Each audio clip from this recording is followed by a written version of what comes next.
Assalamualaikum warahmatullahi wabarakatuh. Halo sahabat sejarawan, saya Nafiza Aulia dari kelas 10 Pemasaran 2 akan menjelaskan tentang sejarah Kesultanan Demak.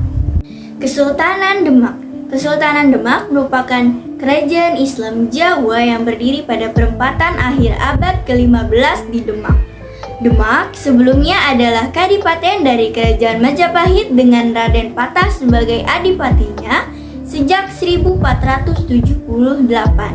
Pendiri dari Kesultanan Demak adalah Raden Patah yang memerintah sejak 1500 sampai 1518 atau yang dikenal dengan gelar Sultan Alam Akbar Al-Fatah.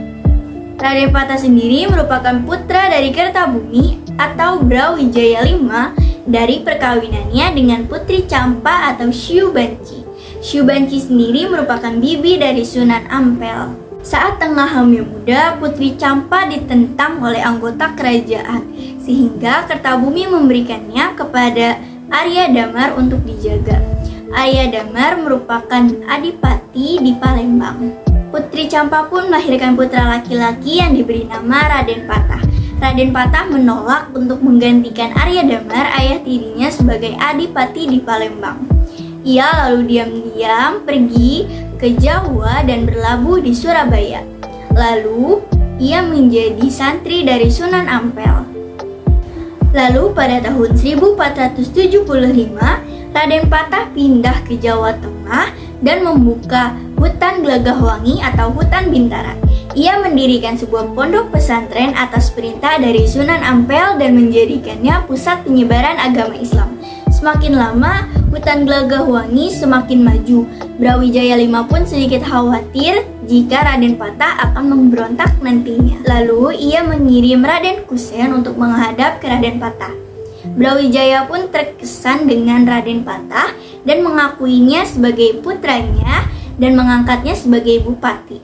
Setelahnya, Raden Patah mengembangkan Demak Bintara menjadi pelabuhan dagang dan pusat penyebaran agama Islam.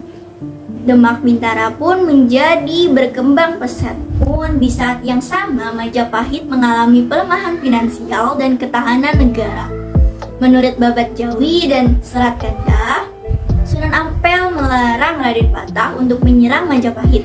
Alasannya karena yang memerintah Majapahit pada saat itu masihlah Brawijaya V yang merupakan ayah kandung dari Raden Patah. Namun saat Sunan Ampel wafat, Raden Patah tetap meluncurkan aksinya untuk menyerang Majapahit.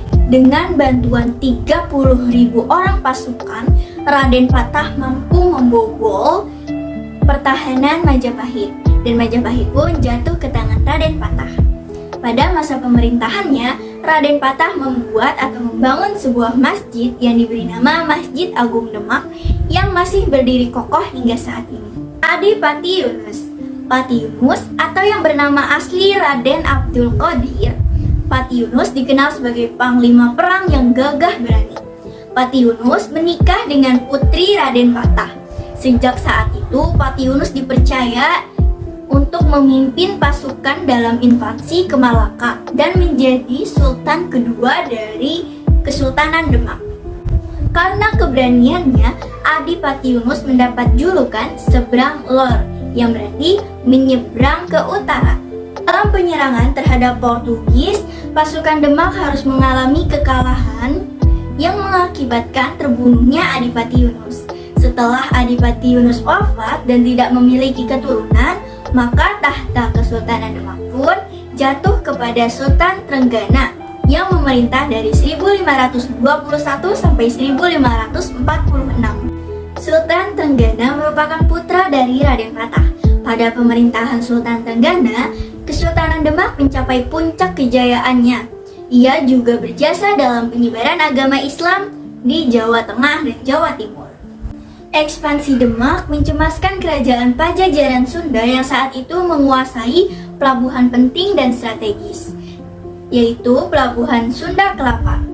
Oleh karenanya, Raja Sunda Sri Baduga Prabu Siliwangi meminta bantuan kepada Portugis di Malaka. Caranya diplomatis, yakni menjalin kerjasama perdagangan di mana bangsa Portugis mendapat izin untuk membangun benteng dan sebagai gantinya bangsa Portugis akan melindungi kerajaan Pajajaran dari musuh-musuhnya. Lalu Sultan Trenggana pun mengirim Fathahillah sebagai panglima perang untuk melawan Portugis di Sunda Kelapa. Armada Demak pun berhasil mengusir Portugis pada tanggal 22 Juni 1527 dan mengganti nama Sunda Kelapa menjadi Jayakarta yang berarti kemenangan yang gemilang. Menurut Babat Tanah Jawi, Sultan Trenggana meninggal di Pasuruan saat hendak menyerang kerajaan Hindu Blambangan pada tahun 1546. Fathahillah atau juga kerap disebut Falatehan berasal dari Samudra Pasai. Ayahnya adalah pedagang Arab dari Gujarat, India yang pindah ke Pasai. Setelah Pasai dikuasai oleh Portugis, pada 1521, Fathahillah hijrah dari Pasai ke Demak dan disambut baik oleh Sultan Trenggana. Setelah mengabdi pada Sultan Trenggana, Fathahillah lalu berangkat ke Cirebon untuk mempersiapkan Angkatan Laut Demak dalam perang melawan kerajaan Sunda yang saat itu dipimpin oleh Prabu Siliwangi. Selama di Cirebon, Fathahillah menikah dengan putri dari Sunan Gunung Jati yang bernama Ratu Ayu, yang artinya Fathahillah merupakan menantu dari Sunan Gunung Jati. Fathahillah kemudian berhasil menaklukkan Sunda Kelapa dan menggantinya dengan nama Jayakarta. Itulah yang menjadi awal dari nama Jakarta. Sehingga dibangunlah satu museum Fathahillah yang berdiri di Kota Tua, Jakarta Barat. Berakhirnya Kesultanan Demak. Sepeninggal Sultan Trenggana, terjadilah konflik perebutan tahta di antara anggota keluarga kesultanan. Ini adalah Pangeran Sedelepet, saudara dari Sultan Trenggana, yang kemudian dibunuh oleh putra dari Sultan Trenggana sendiri yang bernama Pangeran Prawoto. Perebutan kekuasaan ini terus berlanjut bahkan berkembang menjadi perang saudara. Putra dari Sedelepet yang bernama Aryo Penangsang membunuh Sultan Prawoto. Aryo Penangsang akhirnya dikalahkan oleh Jaka Tingkir dan kekuasaan dari Kesultanan Demak pun jatuh ke tangannya. Lalu Jaka Tingkir pun memindahkan ibu kota dari Demak ke Pajang. Dengan inilah masa riwayat dari Kesultanan Demak pun berakhir.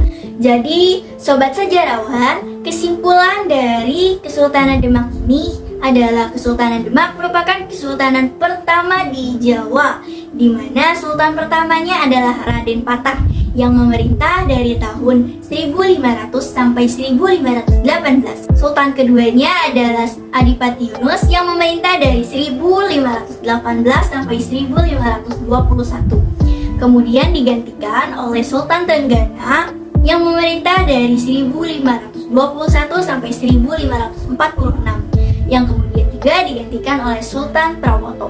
Dan sejak saat itulah terjadi peperangan antara saudara anggota kesultanan, yang berakhir Kesultanan Demak jatuh ke tangan Jaka Tingkir lalu dipindahkan ibu kotanya ke Pajang. Dan disitulah berakhirnya riwayat Kesultanan Demak. Sekian dari saya. Wassalamualaikum warahmatullahi wabarakatuh. Bye.